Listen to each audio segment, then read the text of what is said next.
Hello everyone, welcome back to Ansarkari. So today we'll be taking up the newspaper for 9th October. So the first page covers arthritis. So 9th October is seen as the World Arthritis Day. And arthritis is basically a chronic autoimmune disease which causes joint pain and inflammation. Now, this article covers various perspectives related to patients suffering with arthritis. So, when we talk about patient education, when it comes to managing their rheumatoid arthritis, then the first step would be to clearly communicate the diagnosis, and we can encourage open dialogue to build trust, which reassures the patients that their concerns are valid. Another thing would be addressing the common misconceptions. And the focus should of the doctor should be to shift towards comfort and support of the patients. And since winters are approaching, so when we talk about managing arthritis during cold weathers, so the patients are advised to dress up warmly, protect the extremist using warm clothes, and they could also go for heat therapies using warm baths or showers, heating pads, or maintaining joint protection. Now, when we talk about living well with arthritis, so here we can focus on treatment goals, which should be focused upon disease progression, preventing joint damage, alleviate pain, maintaining an active lifestyle. Apart from that, this article also focuses on arthritis when we talk about it from the perspective of mental health. So patients, they can feel a lot of frustration, anxiety, and depression. So, and this often leads to them struggling with feelings of isolation or helplessness. So, it is very important to address their mental health alongside their physical treatment. So, over here, we can encourage practices such as yoga, meditation, which are effective in reducing stress, and they promote relaxation in the body. Apart from that, professional counseling can also be very helpful when we're talking about arthritis. When we talk about the future of the treatment, so with various research emerging therapies which are aiming to improve the outcomes, which could reduce side effects and even explore the possibility of the cure. So, isme the first one is Janus kinase inhibitors. So, JK inhibitors, they're basically a newer class of oral drugs, and they target specific pathways in the response which causes the inflammation. Then we also have BTK inhibitors. So these drugs, they mostly target the B cells, and they reduce disease activity with fewer side effects when rather than the traditional therapies. And we also have stem cell therapy and gene therapy in the treatments. Then another perspective when we're talking about arthritis is the importance of regular kidney and liver function. So this is important since patients with arthritis, they have to go through a lot of medication. They have to take up a lot of medication. So that poses a significant risk to their kidneys as well as liver health. And such patients are more vulnerable to developing chronic kidney diseases and liver dysfunctions. So this is due to the long-term use of medications only. And so over here, liver function tests are also very important in the management of rheumatoid arthritis. And from that, if we talk about understanding arthritis symptoms and what triggers it, so symptoms mostly include swollen joints, stiffness in the joints, fatigue, fever, and loss of appetite. And we've seen that approximately 40% of individuals with RA they experience symptoms which go beyond just the joint pains. That could be in skin, eyes, lungs, hearts. And this is an autoimmune disease where the immune system, which protects the body from infection, it attacks the healthy tissues in the joints. So This also leads to complications which affect the heart, lungs, nerves, eyes, and skin. And if we talk about the risk factors, so women are more likely to develop RA than men are. And it mostly begins in the middle age. Smoking also and excess weight somewhere contributes to the high development in the body.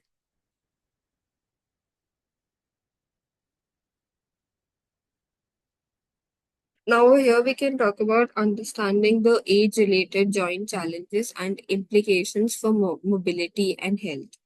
So, this covers different changes, say connective tissue changes, which is basically altered human hormone levels, slower cell turnouts, and cellular census, and bone and cartilage alterations, synovial fluid decline.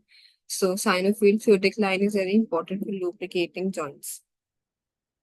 So that decline in synovial that also creates problems in the joints. Then collagen de- degradation, which is also important for joint integrity and range of motion.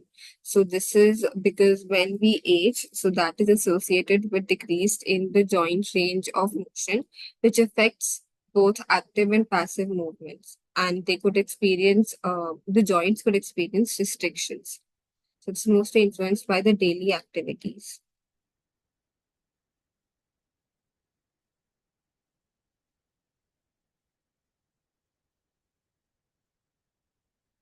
Talking about complications of arthritis beyond joint involvement. So this includes complications, just say joint related complications.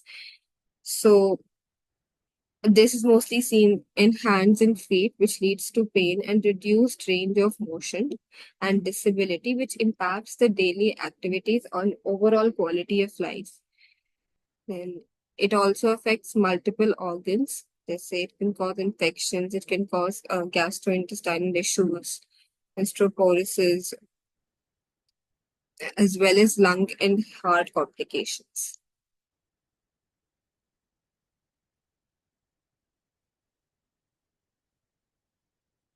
So, how can we manage the arthritis in place? So, this includes having proper rest and joint protection, then adjusting the medications. If it's too cold, we can have heat therapies, then we can have anti-inflammatory medications. And staying hydrated and encouraging and balanced diet is also very important while managing stress and very openly communicating the problems with the doctors.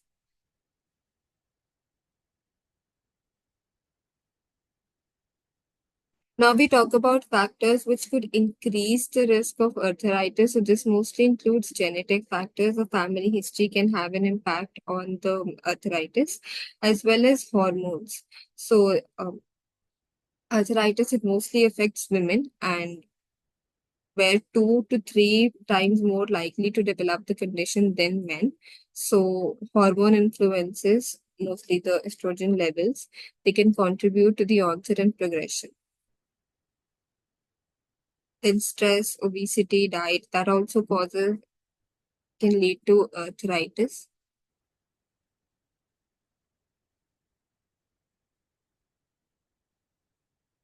Now we talk about complications of untreated arthritis. So that is when arthritis can lead to serious or long-term implications if it extends beyond the joint damage or if it's left untreated. So that could lead to deformity, it could lead to infections, lung problems, cardiovascular diseases, and a lot of problems in the body just above the joint veins. And early intervention is very important because that would help in preventing long-term joint damage and it could improve the patient's outcome.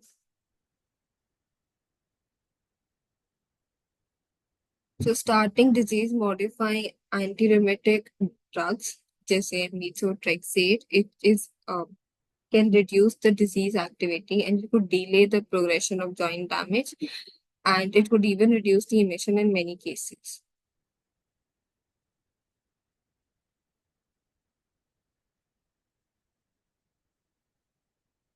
Now, talking about arthritis flares and how to manage it, so it's basically a multi-system disease which obviously affect other organs. So, same precautions or same anti-inflammatory medicines or cold or heat therapy is encouraged. And when we talk about regular monitoring, so that is also very important in managing arthritis. So we can have disease activity assessment, we can have treatment efficacy evaluation, and the body can also be monitored if it's facing any side effects due to the medications.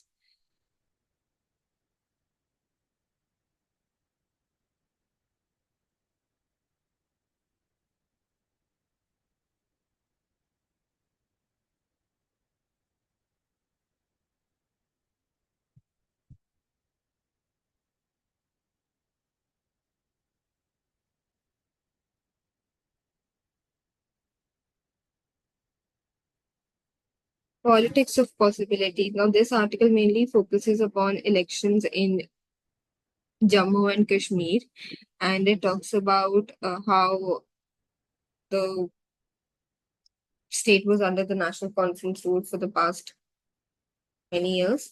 Now, this focuses on return of one party dominance in the significant outcome of the elections which just took place. So it also broke many myths, such as the BJP being the Jammu party with no support in the Kashmir Valley. So it broke certain myths when elections took place in Jammu and Kashmir. And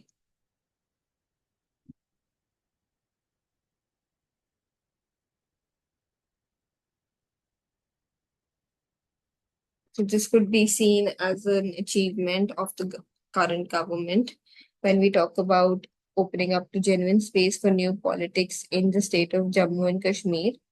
So in perspective with Jammu and Kashmir, the politics, it should be inclusive and sensitive, and it should encourage different opinions without subjecting the people to patriotism test all the time. So we cannot test that patriotism every single time. And this is could be seen as a return of one party dominance in which is significant for the outcome of the elections. So this is mainly what the article is talking about.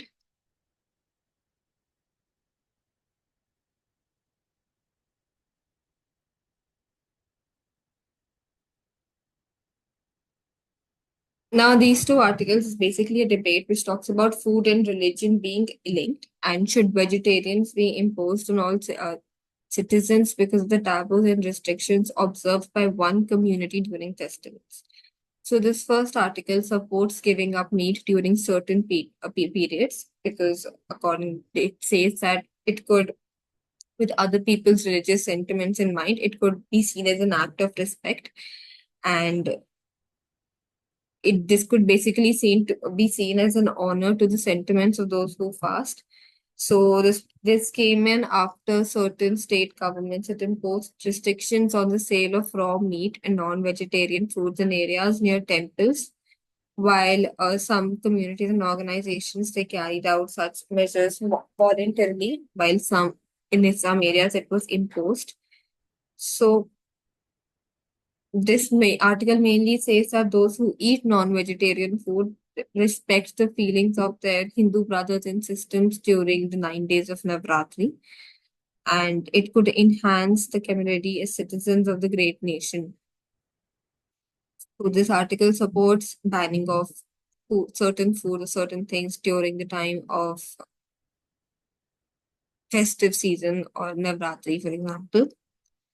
And the second article talks about food being personal and banning certain foods, kinds of food for all during festivals of one community. It could violate the individual choice and it could hurt livelihood. So since we're in a democratic country, People would prefer to choose what they would like to do or prefer to do or consume, for example. So, such bans or even restrictions are not So even. overall, we can say, as you just stated, that we are democratic. Not just democratic, we are a secular democratic country. And this shows the element of sensitivity towards our model of secularism that we follow. As we say that there is unity in diversity. So it can be an example of that as well.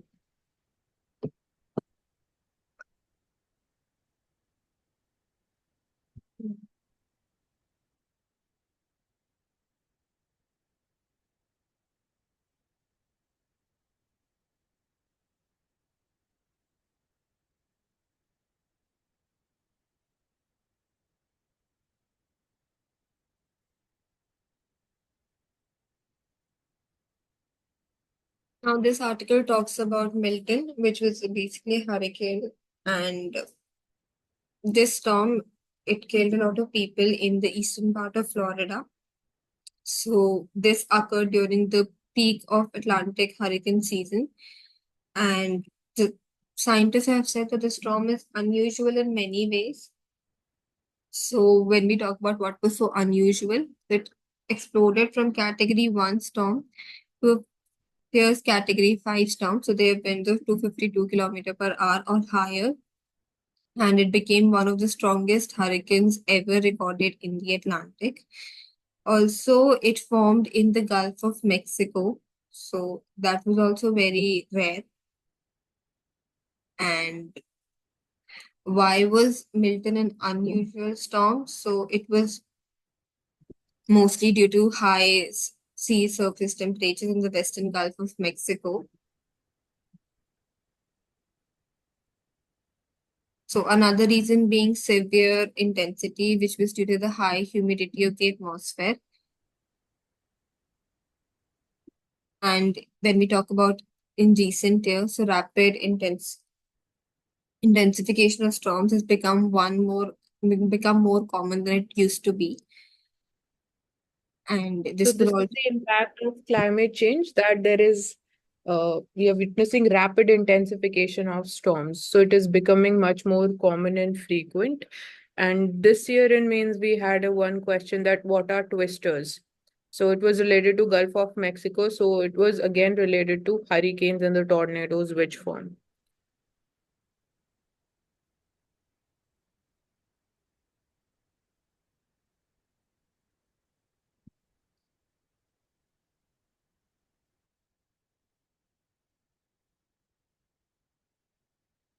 Who are the UN peacekeepers at Lebanon's border with Israel? So this article mostly talks about security situations when we talk in the West Asia.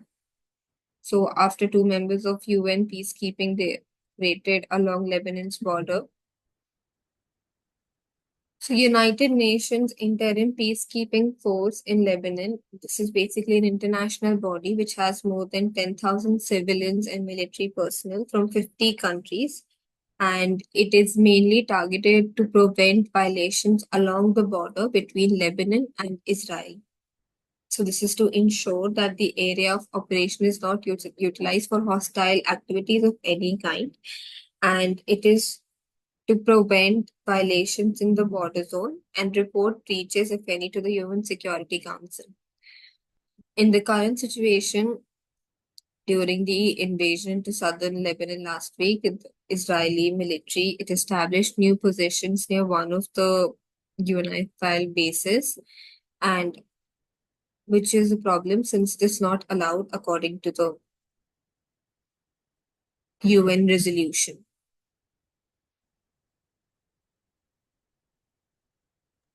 So here we can firstly talk about what has been India's contributions to UN peacekeeping missions. So India is one of the major contributors of troops, and over the years there are more than 250,000 Indian peacekeepers. They have served in 49 of the 71 UN peacekeeping missions around the world, and this is in different conflict zones like Korea, Congo, Sudan, Somalia, Lebanon, Ethiopia, and Eritrea as well. For example, okay, then there are like years I mentioned, like a few days back we were talking about the South Sudan and the North Sudan conflict. So India was a part of this mission since 2011. Then in Somalia also, it was during 1993. In Congo, it was during 1960s. Then, when we talk overall the role of Indian peacekeepers, so first is the military operations actively involving on in the peace enforcement forces, monitoring of ceasefires, and ensuring that the civilians are being protected in the specifically in the conflict zones. Then humanitarian assistance is another role. So apart from these military tasks, we have played key role in providing the humanitarian aid, the medical assistance, rebuilding of infrastructure, helping in post-conflict reconstruction. And then what protection of the vulnerable population is the third role. So for example, preventing the like sexual violence in the war zones and especially against women and children. And in 2007, India made history by deploying the first all-female formed police unit to Liberia. So this was under the United Nations mission in Liberia. So this is the example of all women unit contributing in UN peacekeeping mission. And then engineering and medical support is another method. And over 175 Indian peacekeepers, they have lost their lives in the line of duty while serving. So their sacrifices. And even in terms of training and capacity building, India has an important role here. So it is through the Center for UN Peacekeeping. This is the name of the body which looks into the training aspect. Now, here in the current situation, we can talk about, has the UN peacekeeping mission been able to uh, meet its objective in an effective manner or not? So this is one element of the UN reforms, the pending reforms that we talk about. Because every day now we are seeing that war is escalating. So the role of UN peacekeeping missions, even that needs to be reformed, and we need to reassess it.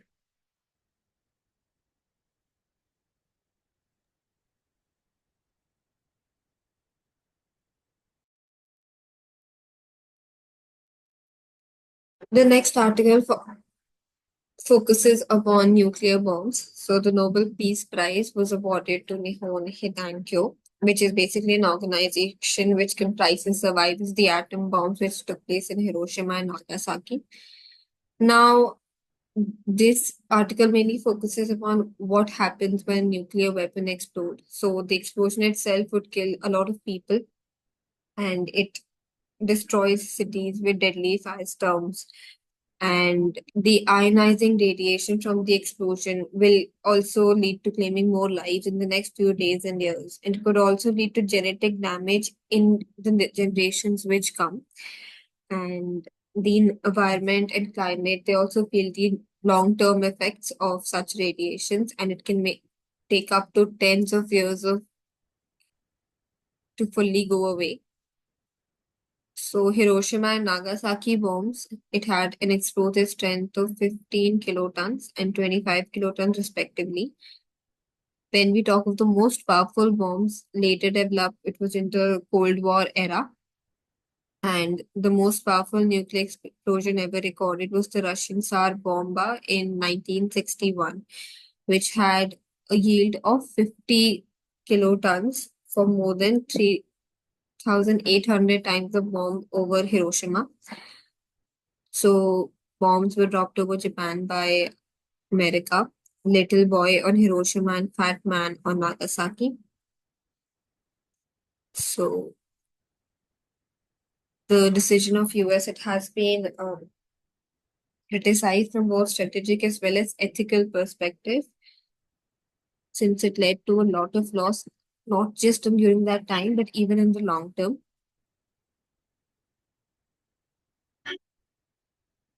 And the Nobel Prize was given to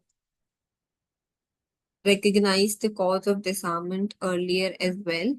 This was in 2017 to the international campaign to abolish nuclear weapons. So that was to work to draw attention to the catastrophic humanitarian consequences of any use of the nuclear weapon and for efforts to achieve a treaty-based prohibition of such weapons.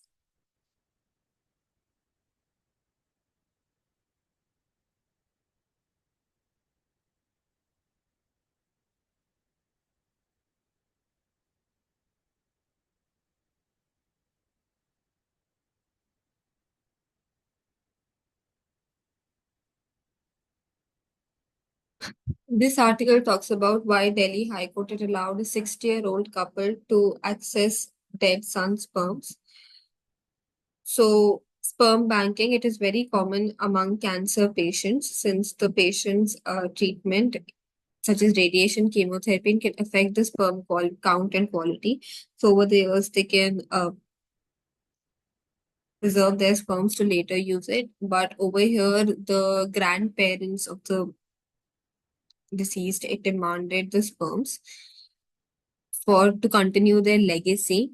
Now, according to the law, we have the Assisted Reproductive Technology Act 2021. So, this law deals with regulation and supervision of all fertility as well as artificial insemination procedures. And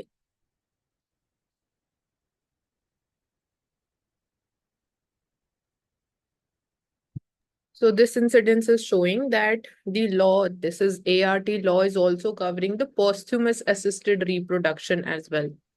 So even like it is there in other countries, like here it is mentioning the example of Uruguay, and even Australia is there, Canada and UK. So even there we are talking about this.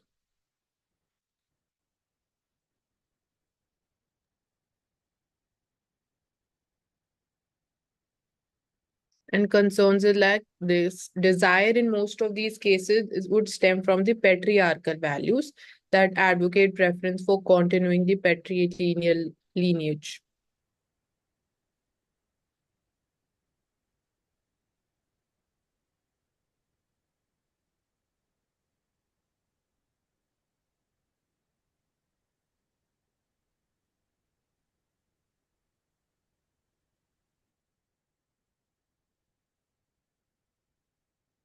industrial output contracts in August for the first time in nearly 2 years.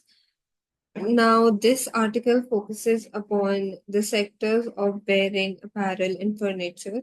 So, industries like computer and electronics and ready-made garments and furniture, it witnessed a sharp decline last year, and export markets have also been weak, which is ref- getting reflected in the pharma segment, as well as the ready-made goods segment and the data. Exactly. So this shows that the index of industrial production, it has contracted by 0.1% in August for the first time. This happened after a gap of 21 months.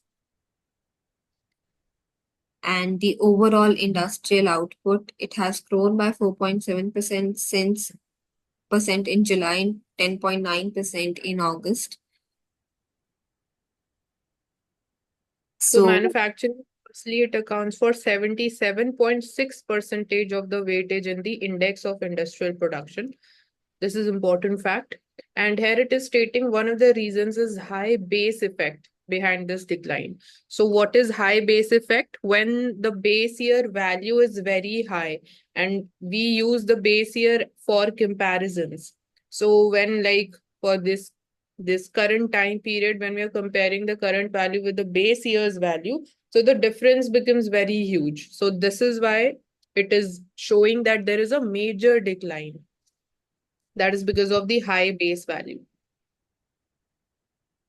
But actual sense, maybe we can say it might not be true because it is just out of comparison that it appears to be so.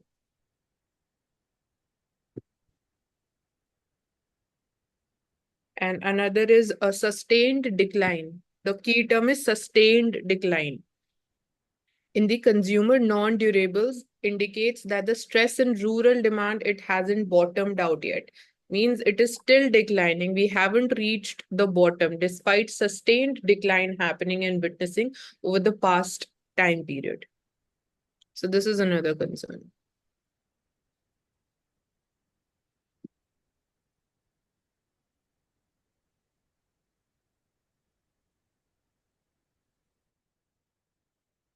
Tata's imprint on India's biggest leap of faith in tech. Now, this article mainly focuses on semiconductors and semiconductors production in India. This was brought by Tata after in 2023, and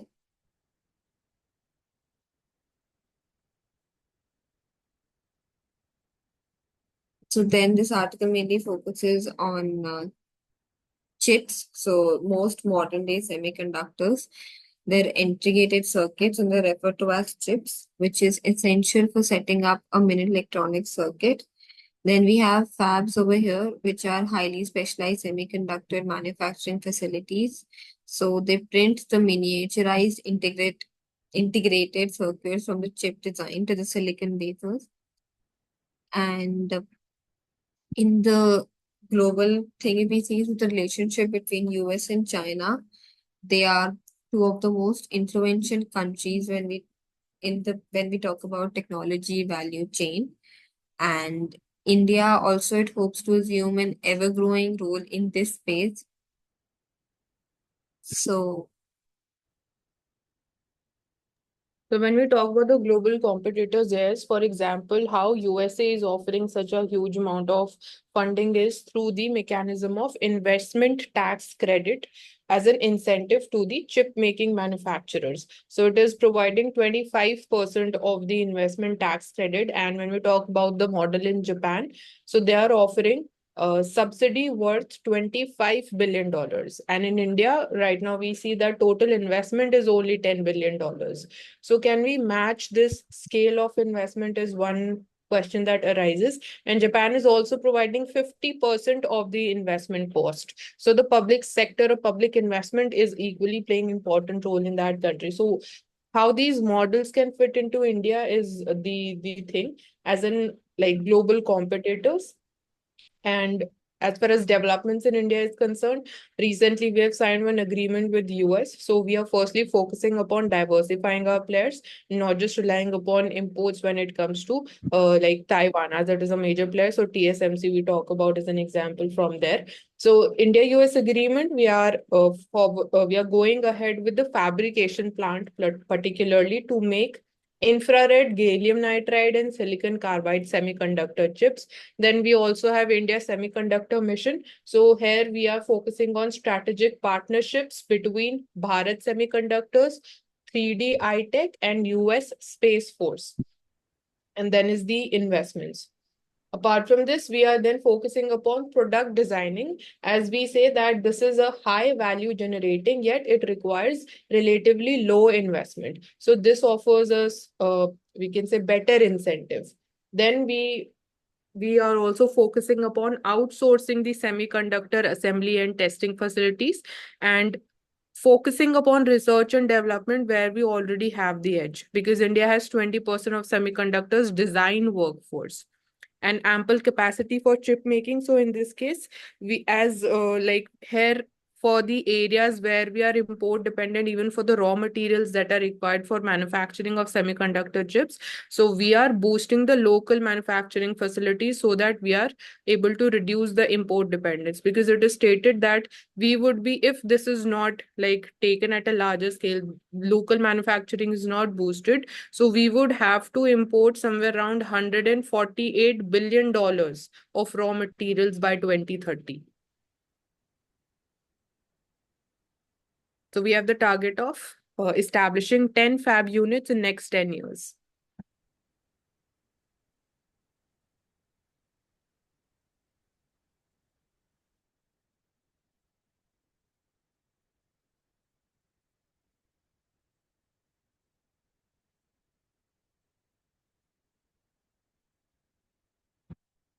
now this article talks about the next successor for Tata Trust. So Noel Tata would take up the Tata Trust.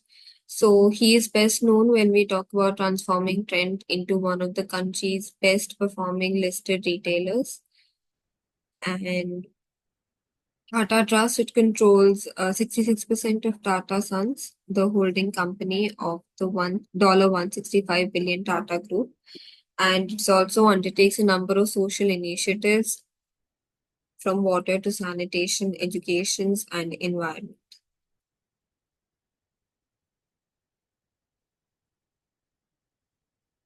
So he would be taking up the Tata Trust now.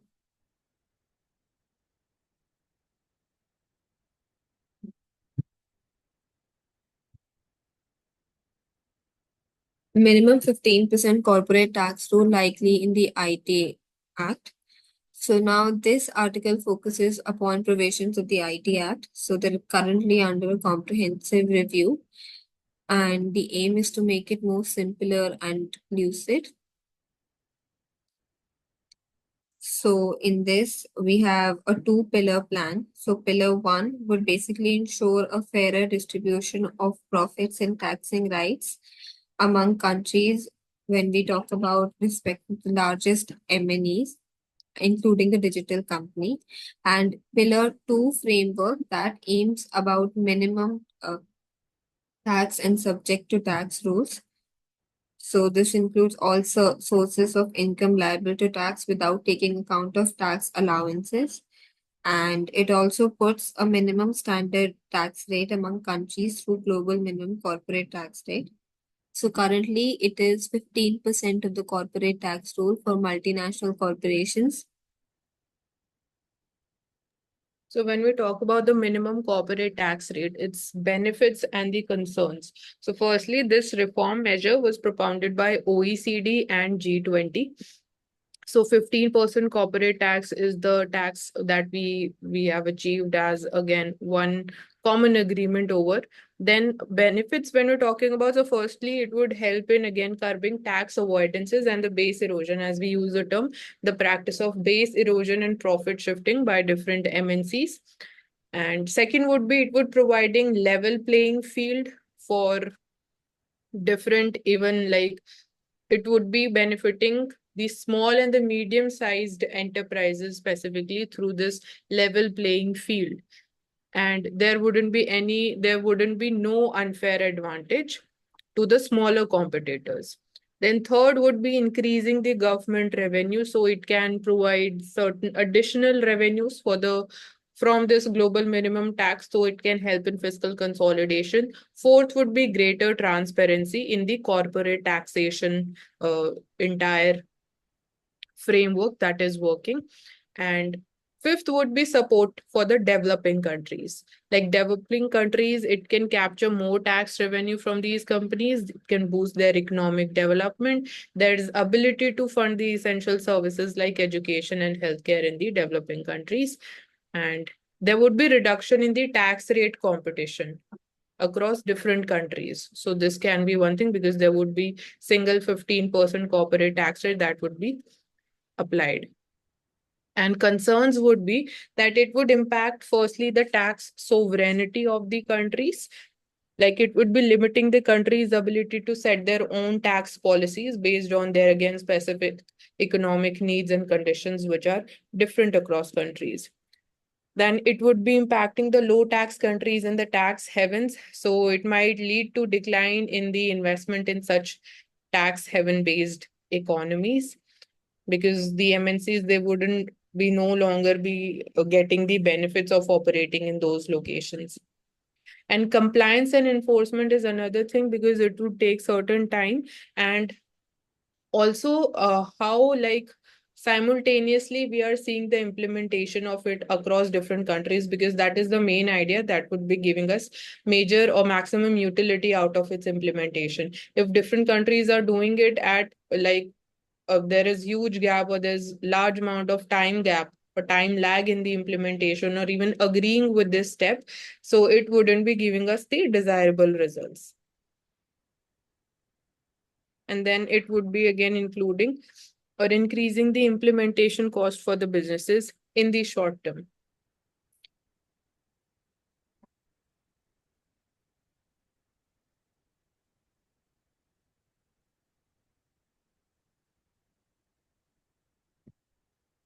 Rupee at all-time low breaches 84. So the rupee it fell, reaching the 84 mark against the dollar. And this is an all-time low as foreign portfolios, investors hold equities and oil prices, they rise due to continuous tension in the West Asia. So because the trade getting disrupted and everything, the rupee has reached an all-time low. So overseas investors, they've turned heavy sellers of equities over the last 9 sessions. And even Chinese economic policies, they've been instrumental in shifting the flows towards China from other economies, which also includes India. And talk about the central bank. So it intervenes in the forex market to reduce the any sharp volatility in the rupee. So where, like it is mentioned, central bank intervenes. So how do they intervene is when there is capital outflows from the economy, so rupee would depreciate. To stop or to regulate that depreciation, the RBI would intervene by selling dollars in the market. And that is also possible because right now we are seeing that our for the first time our forex reserves have crossed $700 billion of mark. So again, this it is mentioned high forex reserves. They are providing assurance to the market that rupee is unlikely to experience any significant fluctuation or major fluctuations in near future. So because India follows the model of managed floating exchange rate system.